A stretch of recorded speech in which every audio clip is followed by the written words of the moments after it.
So, Ghana's rivers are literally being poisoned by a kind of modern day gold rush. The cause? Widespread illegal mining. And the proposed solution? Well, it's the very same technology that powers Bitcoin. So, in this explainer, we're asking what sounds like a simple question. Can a string of code actually solve a devastating, real world environmental crisis? To really get the stakes here, you have to understand the damage. For decades now, a practice known locally as galamsey, that's illegal gold mining, has been just tearing through Ghana's environment. We're talking rivers laced with mercury, cocoa farms completely destroyed, and a massive public health crisis for the communities who depend on that land and water just to survive. So you see, this isn't just an environmental issue, it's a deeply human one. Now, this isn't some new, shocking problem. The government has known about the galamsey crisis for years. In fact, Ghana's former president, Nana Akufo-Addo, went so far as to put his entire presidency on the line to fix it. I mean, he literally staked his whole political career on solving this. But here's the thing. Despite that incredibly high-stakes promise, the problem didn't just stick around. It actually got worse. Water pollution in some parts of the country shot up, making it completely undrinkable. It was a really clear sign that just having political will wasn't going to be enough. They needed a whole new playbook.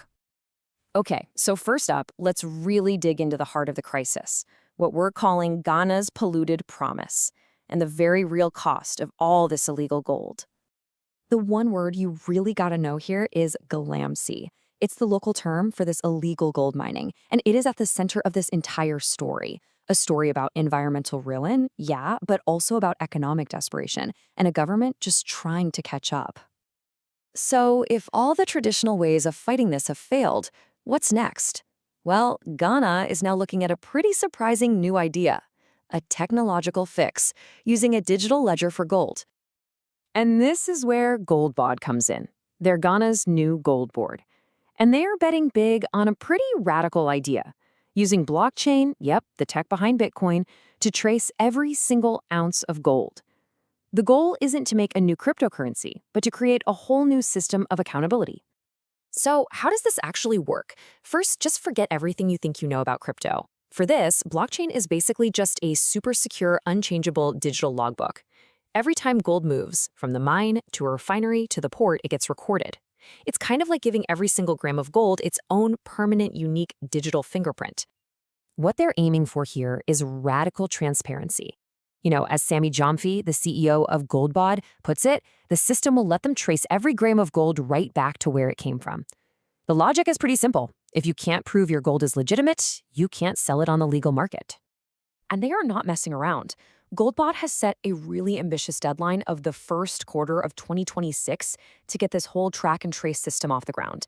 That's a huge signal that they see this as an incredibly urgent priority.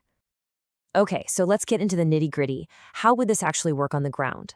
Let's break down the mechanics, following the goal from the mining pit all the way to the shipping port. The whole system is built on a 3-tier model. It all kicks off with a simple mobile app. A miner registers their batch of gold, creating a digital tag with GPS coordinates, photos, and weight. Next, that gold goes to a refinery, where its purity is tested and that information gets digitally locked to its record.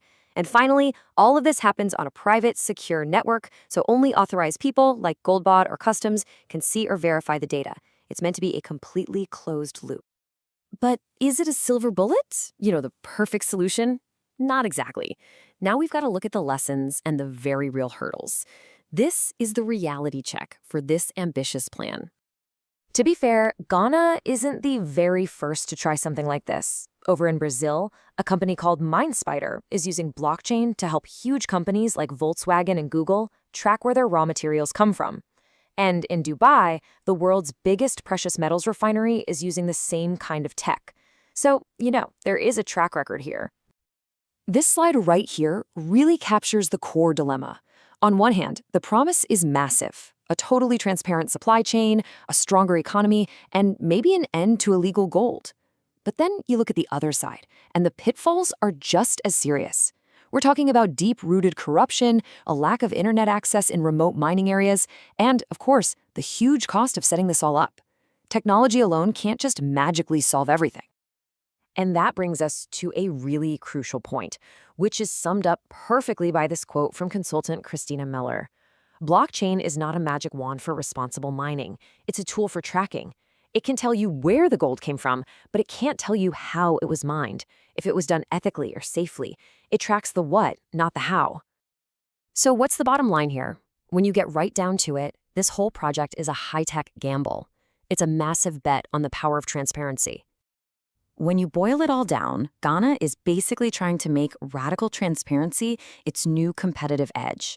The thinking goes, if they can definitively prove their gold is clean and legal, they can squeeze the illegal miners right out of the global market. And that, of course, brings us to the final, huge, lingering question. Technology can create a perfect, logical system on a computer, but galamsey isn't a digital problem. It's a messy, human one, driven by poverty, by corruption, by politics. So, can a digital system truly fix a physical world crisis? That's the multi-billion-dollar question that Ghana is betting its future on.